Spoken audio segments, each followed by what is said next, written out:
appreciate that. No, I've been really excited, honestly, really excited until he said, Tyler, come on up. And then instant fear. We got a break coming. You guys would rather just go to break than hear me talk. I'm new. I don't know anything. What's this guy have to say? Can't learn anything from him. I've turned him off, but play on the phone. You have all this fear that comes into life. And that's kind of what I want to start out and talk about. Y'all have fear. Some of y'all are just fearless. Y'all are great. Y'all are phenomenal. But I have fear, okay?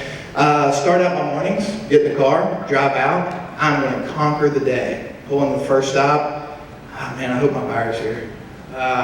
Hope he's in a buying mood. I hope he needs something. And that fear starts to come in, and you start thinking, anybody ever done this? I hope I'm the only one. But boy, I sat there in that parking lot for about 5-10 minutes and went, he don't want anything. He's not going to want me. Back out of my spot, going down the road. Guilty. Did I get a sale? No. Didn't work, did it? Because, exactly. Didn't get anything. Didn't work, exactly. But what happens is we let fear creep into so many things in our life. And we let fear control us. We let fear guide us in a way that we have to do things on how we feel emotionally. We let the outside world impact what we want to do for the day. I've heard so many people talk about, we have things going on in life. As Randy mentioned, I'm a preacher. I got one of my church members literally dying right now in the hospital. You carry burdens, you carry things each and every day. I've got a new kid on the way. Number 2, I've got one, he's 2 right now. I've got one that's 2 years old. Terrible 2s are a real thing. I've got another one coming. Fear it happens in life. Now I want to talk about 2 things. The first one's fear, okay? Second one's excuses. We all have excuses. I think Roxanne mentioned that, talking about her first time around. Excuses of this and why I'm not doing good, or why things are going bad, or why this, why that, why that. I live in West Virginia with a terrible economy. It's an excuse. There's still people buying. Still people that need stuff. Same with you. Same with wherever you're at. No matter where you go, no matter where you wake up, no matter where you talk to people. I found this out. If you don't want to do something, you'll find your excuse. It's the truth. You don't want to go to the gym? I'm too busy today. You don't want to eat right? I'll just pick the hamburger. It's easier. It's more convenient. Food's cheaper. If I just eat bad. You'll find your excuse for whatever you want to get out of in life.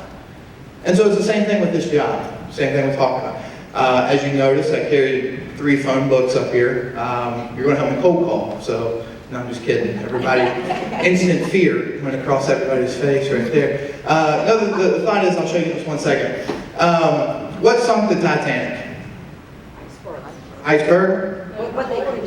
Iceberg let it in. Captain going too fast. We all have, Water. What sunk the Titanic is the water. Not the billions of water that it was floating on, but what water was allowed in. And see, what happens is that there's so many excuses and so much fear out there in this world that when you wake up, you can find your excuse, you can find your fear, you can find all this each and every day. But none of it will affect you unless you let it in. And what happens so often is we allow that inside. We allow it to come in. We allow it to take over us. And so we wake up one day.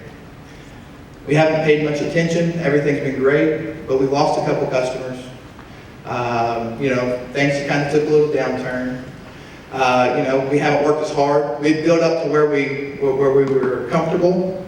I was stable. I was, where I'm at, I'm okay. So we quit prospecting, we quit talking, we quit going out.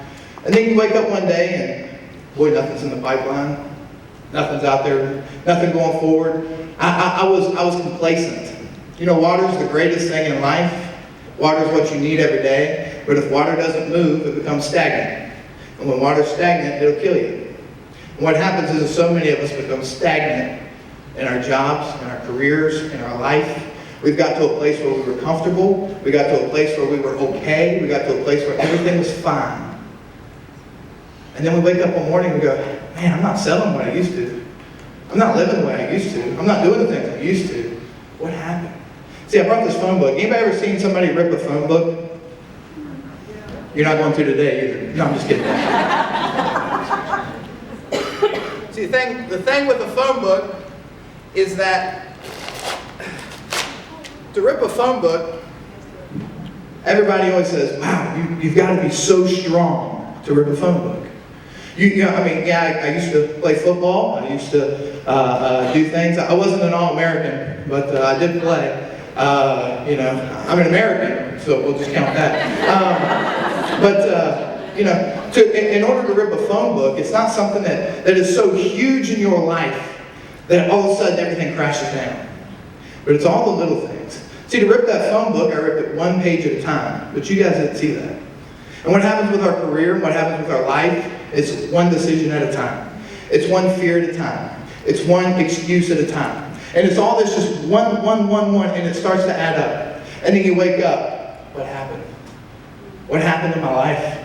What happened in my job? What happened in my career? What happened? It's not something that just, wham, hits you like a train, but it's what adds up each and every day. Each and every day you allow that fear to creep in. Each and every day you allow the excuses to kick in. Okay?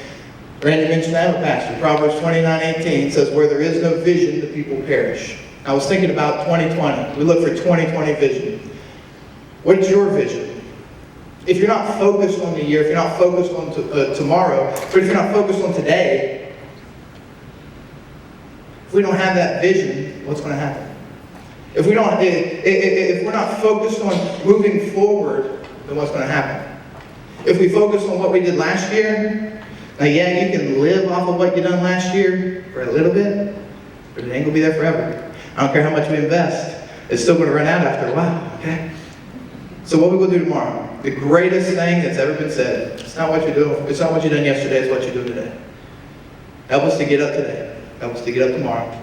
Help us to move forward. Help us to have that vision to make sure that ProChem is going to be exactly what we need it to be. We've all talked about ProChem is phenomenal, and I'll finish with this. ProChem is phenomenal. The family's great. Everything's wonderful. I've worked a couple different jobs. What I found out is ProChem signs my check, but I figure out the amount that goes on it. And if I don't have that vision of tomorrow and the vision moving forward, and if I don't have the vision of trying to make myself better each and every day, you know what happens to that value that I'm writing in there?